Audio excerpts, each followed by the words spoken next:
पाकिस्तानी सेना जिस तरीके से शेलिंग कर रही है, जिस तरीके से मोटार दागती दिखी, मिसाइल ड्रोन दागती दिखी, ये पाकिस्तानी जनता के सामने फेस सेविंग एक्सरसाइज है क्या? फजीयत बहुत हो गई, अब चेहरा बचा लिया जाए कुछ। देखिए, जिस तरीके से हमने कार्रवाई की थी, शुरू उन्होंने की थी और शुरुआत हुई थी जब पहलगाम में उन्होंने हमारे निहत्थे टूरिस्ट को जिस तरीके से मारा था। तो शुरू उन्होंने की, उसका जवाब हमने दिया और हमने टारगेट्स को बड़ी अच्छी तरीके से चुना और सिर्फ टेररिस्ट के जो हेडक्वार्टर्स थे या उनके कैंप थे उनको चुन के हमने वहां पर चोट पहुंचाई। अब उसके बाद में क्योंकि इन लोगों का गठबंधन पाकिस्तानी फौज के साथ में बहुत जुड़ा रहता है और बहुत उम्रों से जुड़ा हुआ है, तो उसका जवाब जो था वो पाकिस्तानी सेना ने हमारे लाइन ऑफ कंट्रोल के ऊपर किया। पहले जहां पर सिर्फ स्मॉल आर्म्स का फायरिंग होता था, अब उन्होंने आर्टिलरी चलाने भी शुरू कर दी। जहां पर पहले हम सिर्फ एक दूसरे की पोस्ट के ऊपर हमला करते थे, अब उन्होंने सिविलियन टारगेट के ऊपर भी वहां पर कर दी। तो उस वजह से हमारे बहुत सिविलियन को भी उनकी डेथ हुई है और वो दे गॉट किल्ड। सो अपनी तरफ से उन्होंने अपने फेस सेविंग करना था अपने देश में और दुनिया को दिखाने के लिए कि हमारी फौज जो है वो डट के मुकाबला कर रही है। लेकिन किस तरीके से डटे हुए हैं वो आपने खुद दिखा दिया, जिस तरीके से उनके पार्लियामेंट के अंदर उनके डिफेंस मिनिस्टर या बाकी जिस तरीके से स्टेटमेंट आई है, खासकर एक बेगिंग बॉल के साथ में कि हमारे पास तो बिल्कुल पैसे नहीं है। हाँ। तो ये उनकी असली हालत है। लेकिन फौज को अपनी इज्जत बनाने के लिए ये कार्रवाई की है और तो बहुत झूठ भी बोले। इस लड़ाई को, इस जंग को कैरी फॉरवर्ड करने के लायक बचा है पाकिस्तान? भाई 3 दिन में तो वो इंटरनेशनल पार्टनर से कर्ज की भीख मांग रहा है, IMF से कर्ज की भीख मांग रहा है। आगे कैरी फॉरवर्ड पाकिस्तान कर पाने की हालत में है क्या इस लड़ाई को? वो कोई बहाना ढूंढते होंगे कि किस तरीके से उनकी इज्जत बच जाए और सिर्फ उसी की वजह से वो लोग कुछ ना कुछ आगे करते भी रहेंगे। मैं नहीं समझता कि अगले 2-3 दिन के अंदर बंद होगी। ये लिमिटेड वॉर जिस तरीके से उन्होंने शुरू की है तो शायद कुछ दिन और भी चल सकती है। सर यही सवाल था मेरा अगला आपसे।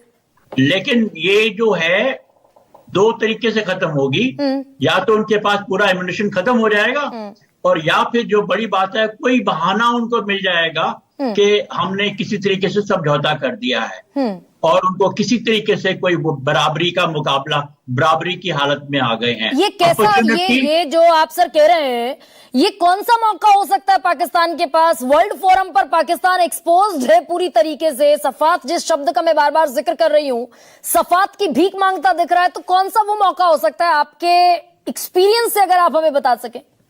देखिए, आपने खुद बताया कि किस तरीके से लोग वहां पर पाकिस्तान में जा रहे हैं, उनके फॉरेन मिनिस्टर जा रहे हैं जगह जगह के ऊपर। वो यही और इन्हीं को देखते हुए कोई ना कोई बहाना ढूंढने की कोशिश करेंगे। और ये पहले भी हुआ है, कारगिल वॉर के बाद में भी तो उन्होंने बहाना ही मिला था ना, जब वो अमेरिका में गए थे उनके प्राइम मिनिस्टर। सर बताइए ना, क्योंकि आप तो उस पूरे ऑपरेशन को लीड कर रहे थे। What happened then? Ultimately we achieved what we wanted to. हमारा जो पॉलिटिकल एम था वो हमने उसको अचीव किया। सो ये लड़ाई के अंदर जब बातचीत होती है तो लड़ाई के अंदर फौजें बात करती हैं लड़ाई में, और जो डिप्लोमेट्स हैं वो भी अपनी कार्रवाई करते हैं। तो कहीं ना कहीं से डिप्लोमेसी के तरीके से वो कोशिश कर रहे हैं कि अभी किसी तरीके से ये बंद हो जाए। सर यानी कि ये अभी ये नहीं बिल्कुल कह पाने की स्थिति में कोई नहीं है अभी कि ये जंग यहां पर खत्म होती है?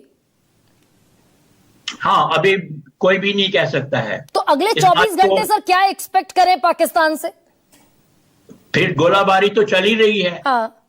कश्मीर के अंदर LOC के ऊपर, इंटरनेशनल बॉर्डर के ऊपर। हाँ। और ये भी हम उम्मीद कर सकते हैं कि अगर उनके टर्की के दिए हुए मिसाइल्स, ड्रोन्स ऐसे खत्म नहीं हुए तो शायद फिर उनको भी कहीं वार कर सकते हैं। अच्छा सर, पाकिस्तान की मंशा ये भी है क्या, क्योंकि अभी थोड़ी देर पहले विक्रम मिस्री ने जो प्रेस कॉन्फ्रेंस किया उसमें गुरुद्वारों को अटैक किया गया, चर्च को अटैक किया गया, मंदिरों को अटैक किया गया, ये बाकायदा ऑफिशियल स्टेटमेंट है इंडियन गवर्नमेंट का।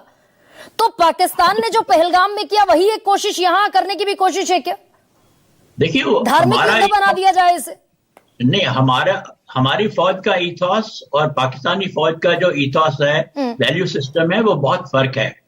ठीक है, वो बहुत झूठ बोलते हैं और उनको परवाह नहीं है कि वो सिविलियन टारगेट है या नहीं। हम लोग हमेशा कोलैटरल डैमेज का ख्याल रखते हैं जो भी हम कार्रवाई करें। तो आप जो है इन दोनों फौजों के बीच जो है उनका मुकाबला मत करिए। हमने उनको देखना है कि हमारा दुश्मन किस तरीके से काम करता है, चाहे वो गलत है या सही है, उस बात को ध्यान में रखना है।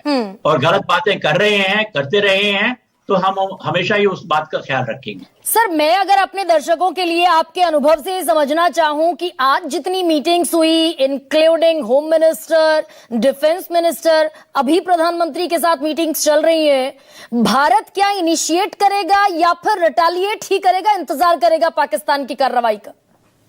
ऐसी मीटिंग के दो मकसद होते हैं, दो उद्देश्य होते हैं। पहला यह है कि आपस में एक दूसरे को हम इन्फॉर्म करते हैं, जो हमारे डिप्लोमेसी के काम हो रहे हैं, फॉरेन मिनिस्ट्री का काम कर रही है, वो उनसे सबको वो अवगत कराएंगे। फौजें जो काम कर रही हैं वो भी सब लोगों को अवगत कराएंगे। तो ये CCS की मीटिंग जो होती हैं, ये एक दूसरे को अवगत कराने की और साथ में ये भी देखने की कि आगे क्या करना है, अगर क्या कार्रवाई हो सकती है पाकिस्तान से, पर हम आगे क्या करेंगे।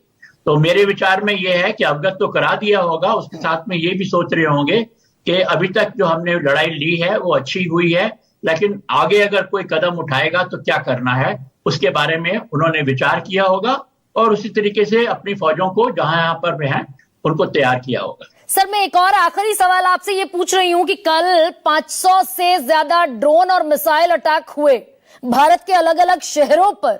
हीरो ऑफ द नाइट अगर मैं सर आपको कहूं, जिनके बदौलत हम रिटेलिएट कर पाए, पाकिस्तान को मुंह तोड़ जवाब दे पाए, आपकी नजर में क्या है? पहले तो मैं सारी फौजों को इस बात के लिए बहुत बधाई देता हूं कि जिस तरीके से उन्होंने काम किया है। तीनों फौजों का काम है इसके बीच में। और कल जो है रात को ज्यादा जो कार्रवाई की गई है वो हमारे एयर डिफेंस सिस्टम ने की है। जो हमारे एयर डिफेंस कोर है, एयर डिफेंस दोनों एयरफोर्स में भी होती हैं और आर्मी में भी होती हैं, अलग अलग उनकी बाउंड्रीज हैं, तो उस तरीके से काम करते हैं। तो हमारी S-400 मिसाइल जो हमने रशिया से ली थी और बाकी हमारे दूसरे वेपन जो हमने अपने आप प्रोड्यूस किए हैं कंट्री के अंदर, बहुत अच्छी तरीके से, बहुत एफिशिएंटली उन्होंने काम किया।